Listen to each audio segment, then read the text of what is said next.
Hello friends, मेरे channel में आप सबका बहुत बहुत स्वागत है। फ्रेंड्स, आज हम देखेंगे यूटेरस के बारे में। यूटेरस हमारी रिप्रोडक्टिव सिस्टम का बहुत ही मेन पार्ट होता है, बहुत ही इम्पोर्टेंट पार्ट होता है। चलिए हम देख लेते हैं।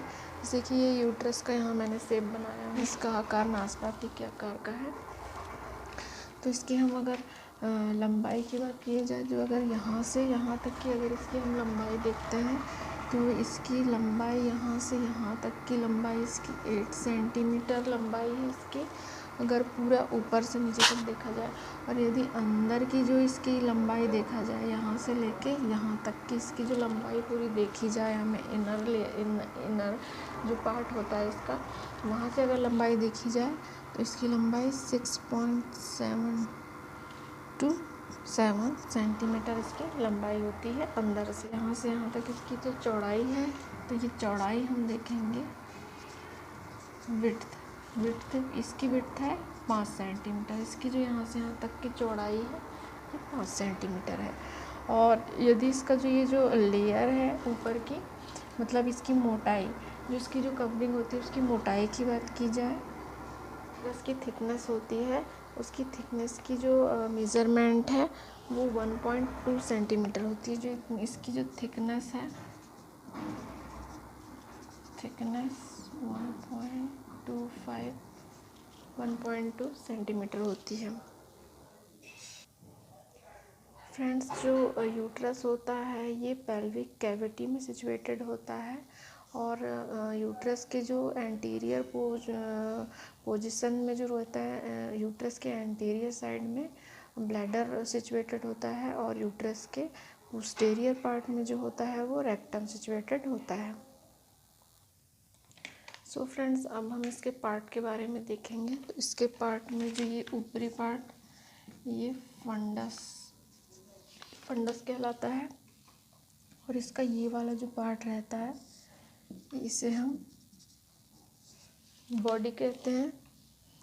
और इसका ये वाला पार्ट सर्विक्स कहलाता है। यहाँ से यहाँ तक का पार्ट इसका सर्विक्स कहलाता है।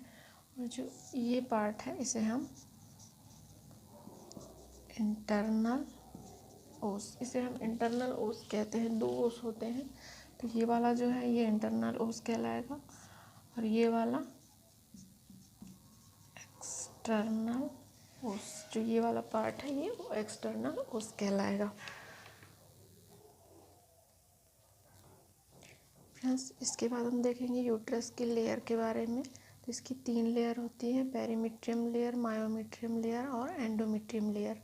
जो पेरीमीट्रियम लेयर होती है वो हमारे यूट्रस के एंटीरियर साइड में ब्लैडर को कवर करती है, यानी कि ये एंटीरियर साइड में यहाँ फंडस से लेकर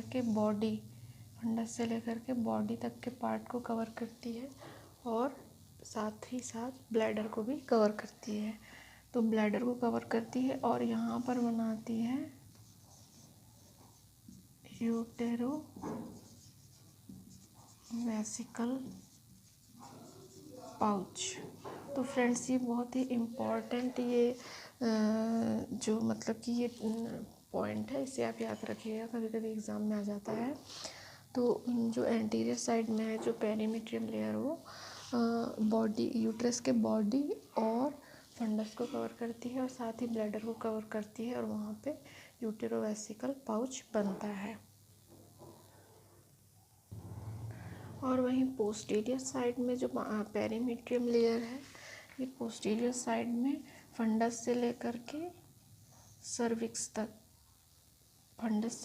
सर्विक्स तक के एरिया को कवर करती है, और साथ ही साथ रेक्टम को भी कवर करती है। और यहाँ पर ये पाउच बनता है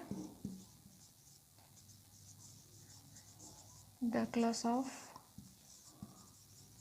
पाउच। यहाँ पे बनता है डगलस ऑफ पाउच। ये दोनों ही पॉइंट आपको याद रखने हैं।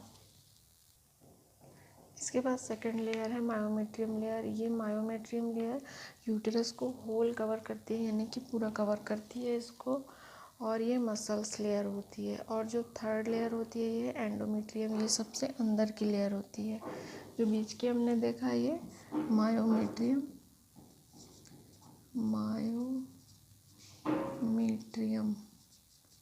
लेयर, ये जो बीच की लेयर थी ये मायोमेट्रियम लेयर थी, और ये अंदर की लेयर एंडोमेट्रियम लेयर, जो अंदर की लेयर सबसे वो एंडोमेट्रियम लेयर कहलाती है।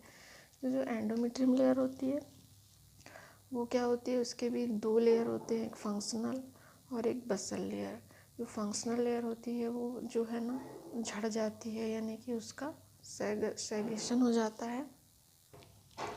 एंडोमेट्रियम की भी दो लेयर होती है, फंक्शनल लेयर यानी इसे टेम्परेरी लेयर भी कहते हैं, और एक बसल लेयर। तो जो पहली फंक्शनल लेयर होती है ये होती है टेम्परेरी लेयर। ये टेम्परेरी क्यों बोलते हैं इसको टेम्परेरी, क्योंकि जो फंक्शनल लेयर होती हैं वो जो है जो समय के साथ में, जैसे कि जब ओवम रिलीज़ होता है ओवरी से, तो ओवम रिलीज़ होता है उसके बाद जो FHS हार्मोन होता है उसकी वजह से ये जो लेयर होती है एंडोमेट्रियम की फंक्शनल लेयर, ये जो है थिक हो जाती है।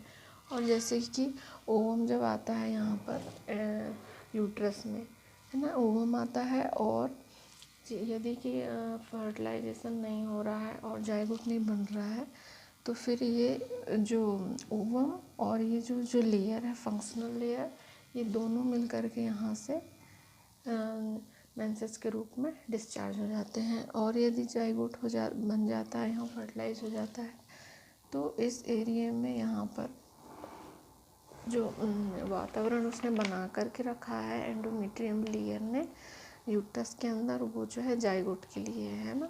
जाइगोट आके यहाँ पर इम्प्लांट होता है।